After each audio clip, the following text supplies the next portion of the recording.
Welcome. My name is Auntie Jill, and this is AAA Mend Audio Files, Chapter 21 of the book Living Sober, Avoiding All Chemical Mood Changers.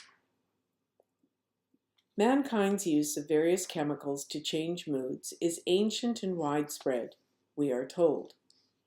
Ethyl alcohol probably was among the first, and may have always been, the most widely popular drug for this use. Some such drugs, we understand, have legitimate value and are beneficial when administered by good doctors, if used solely as directed, and discontinued when they are no longer a medical necessity. As AA members, not physicians, we are entirely not qualified to recommend any medications, nor are we qualified to advise anyone not to take a prescribed dosage under proper orders. What we can do responsibly is to offer only our personal experience. Controlled laboratory experiments and other scientific study are not in AA's line, so we have no pages of scientific data to support our opinions. However, there are some articles in the blog that actually explain modern science about alcoholism and addiction, if you check out elsewhere on this website. If there exist well-known investigations respected by the scientific community, which offer conclusions different from ours, we do not know of them, and in any case, we have neither the expertise nor the desire to endorse or oppose any other views. We go only by our own subjective findings and observations. It should be noted, however, that a large group of physicians who are themselves recovered alcoholics have prepared an AA pamphlet, and this one's called The AA Member and Drug Abuse, which strongly supports our conclusions. Drinking became, for many of us, a sort of self-medication. We often drank to feel better, or to feel less sick. And thousands of us used other chemicals too. My particular problem was opiates. We discovered pep pills that seemed to counteract a hangover, until they let us down too. Sedatives and tranquilizers that calmed our jitters or masked our depression. Bromides and non-prescription pills and elixirs, many of them called non-addictive or not habit-forming, that helped us sleep or energized us or loosened our inhibitions or floated us away on an exquisite surge of bliss. Evidently, the strong desire, almost a need, for such psychoactive, which means mind-affecting, mood changers can become embedded root deep in anybody who is much of a drinker. Even if technically, in pharmacological terms, a drug is not a physiologically addicting one, we can easily get habituated to it and dependent on it. We have repeatedly found this. It's as if, quote, addiction proneness, unquote, was a condition inside us, not a quality of the drug itself. Some of us believe we have become addictive people, and our experience gives reinforcement support to that concept. So we go to great lengths to avoid pot, cocaine, hash, hallucinogens, downers, uppers, and even over-the-counter pills and nostrums aimed at the central nervous system. Even to those of us who never got hooked on any of them, it is clear that they represent a real potential danger, for we have seen it demonstrated over and over and over again. They seem to reawaken the old craving for oral magic, or some kind of high, or peace.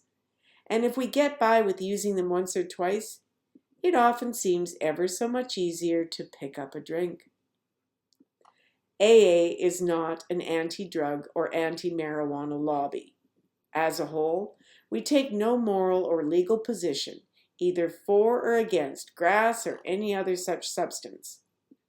Every member, though, is entitled, like any other adult, to hold any opinion on these matters and to take any action that seems right to him or her. This is somewhat similar to AA members' position, or probably non-position is more accurate, on booze and drinking. As a fellowship, we are not anti-alcohol or against drinking for the millions of people who can use it as a social embellishment to their lives with no harm either to themselves or to others. Most, but not all, of us who have been sober a while are quite willing to serve drinks in our own homes to our non-alcoholic guests. To drink or not is their right. Not to drink, or to drink if we choose, is equally ours, and we have no quarrel with what other people do. We have generally concluded, for ourselves only, that drinking is not good for us, and we have found ways of living without it, which we much prefer to our drunken days. Not all, but quite a few recovered alcoholics believe their body chemistry has become permanently resistant to pain-killing drugs, so they have to have extra large doses when an analgesic or anesthetic is required for medical purposes. Some of us report adverse reactions to a local anesthetic administered by a dentist. At the least, we leave the chair extremely nervous, and the condition may last quite a while, unless we can lie down a bit to let it wear off. The company of another recovered alcoholic is soothing at such times. Others report no such experience, and we have no idea how to predict in which instances such reactions will occur. Anyhow, it is surely wise to tell the dentist or hospital anesthesiologist the whole truth about our former drinking and pill-taking, if any, just as we make sure they know other facts about our health history. Don't lie to the doctors. The two following accounts seem to be typical of the AA experience with psychotropic, mind-affecting, drugs other than alcohol. One of us, sober almost 30 years, decided he wanted to try pot, which he'd never touched before. So he did. He enjoyed the effects and for months was able to use it on social occasions without any problems at all, he felt. Then someone said a small sip of wine made the effect even better, and he tried it, without thinking about his bad history of alcoholism. After all, he was having only one sip of a very light wine. Within a month, he was drinking heavily and realized he was again in the thrall of acute alcoholism. We could put 100 or so dittos under that tale, with only small modifications. It is a pleasure to report that this particular fellow sobered up, also gave up the weed, and has now been totally pot and booze-free for 2 years. He is again a happy, active, sober alcoholic. Not all who have similarly experimented have made it back. The odds are actually heavily against getting back. The other story is that of a young woman, sober 10 years, who was hospitalized for serious surgery. Her physician, who was an expert on alcoholism, told her it would be necessary after the surgery to give her a small dose of morphine, once or twice for the pain, but he assured her she would need it no more after that. She had never in her life used anything stronger than 1 aspirin tablet for a rare headache. The second night after the operation, she asked her doctor for 1 more dose of the morphine. She had already had the 2. "Are you in pain?" he asked. "No," she replied. Then she added in complete innocence, "But I might be later." When he grinned at her, she realized what she had said and what it apparently meant. Her mind and body, in some way, were already craving the drug. She laughed and did without it, and has had no such desire since. 5 years later, she is still sober and healthy. She tells of the incident to illustrate her own belief in a permanent addiction proneness in anyone who has ever had a drinking problem. We seem to find it virtually impossible to use mood changers of any sort in accordance with the doctor's directions. We tend to want and take too much, too often, and the potential danger of drinking comes perilously close.